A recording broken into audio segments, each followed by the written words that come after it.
गडचिरोली जिल्ह्यातील जपतलाई आश्रमशाळेत सामूहिक सर्पदंश घटना झाल्यानंतर जिल्हा परिषद शाळांची ऑडिट तपासणी सुरू आहे। आपल्यासोबत प्राथमिक शिक्षण विभागाचे शिक्षणाधिकारी सर आहेत। सर, नेमकं किती शाळांची तपासणी सुरू आहे आणि कोणकोणते पथक या तपासणी करीत आहे?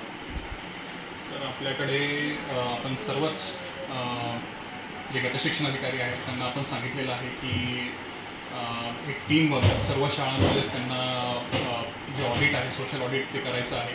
त्याच्यामध्ये सर्व बाबी आपण चेक करत आहोत की इमारत, शौचालय आणि इतर जेवढ्याही भौतिक सुविधांच्या गोष्टी आहेत त्या आपण चेक करत आहोत। आणि दुर्गम भाग असेल किंवा अतिदुर्गम भाग असेल तर तिथेसुद्धा जाऊन आपण सर्वांना त्या चेकिंग करायला सांगितलेलं आहे। सर, सध्या गडचिरोली जिल्ह्यात जिल्हा परिषद शाळांमध्ये जे आहेत मोठ्या प्रमाणात शिक्षकांची कमतरता आहे। तर शिक्षक जे कंत्राटी भरती आहे ती थांबलेली आहे आणि जवळपास 1000 शिक्षक कमी आहेत। कुठे कुठे म्हणजे कोणकोणत्या तालुक्यात शिक्षक कमी आहेत, किती संख्येत कमी आहेत? तर सध्या जे आहेत आपल्याकडे जवळपास 1000 शिक्षकांची पदे रिक्त आहेत आणि शासनाच्या निर्णयानुसार सध्या कंत्राटी पद्धतीने आपण शिक्षक घेण्याचं बंद केलेलं आहे। तर सध्या आपण पवित्र पोर्टलच्या मार्फत 815 जागांचा आपण एक ॲड टाकलेली आहे।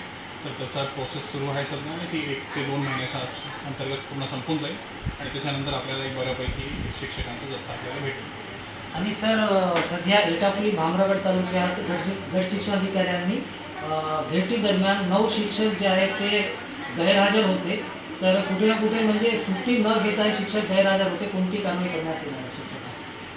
तर याच्यामध्ये जे 9 शिक्षक आपल्याला गैरहजर आढळलेले आहेत तर त्यांना आपण शोकॉज नोटीस इश्यू करायला सांगितलेली आहे आणि त्याचा अहवालही आपण तसा मागवलेला आहे आणि त्यांच्यावर नियमानुसार आपण लवकरात लवकर कारवाई करू। आणि आता मीही नव्याने रुजू झालेलो आहे आणि एक मेसेज जाण्यासाठी की पर्यवेक्षणी यंत्रणेची नजर आहे।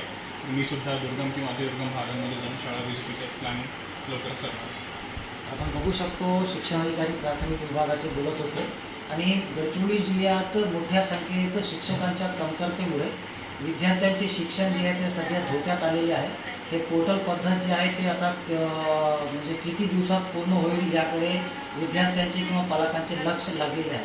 कॅमेरामॅन सोहेल पठाणसोबत मेहंदी इरफान, TV9 गडचिरोली।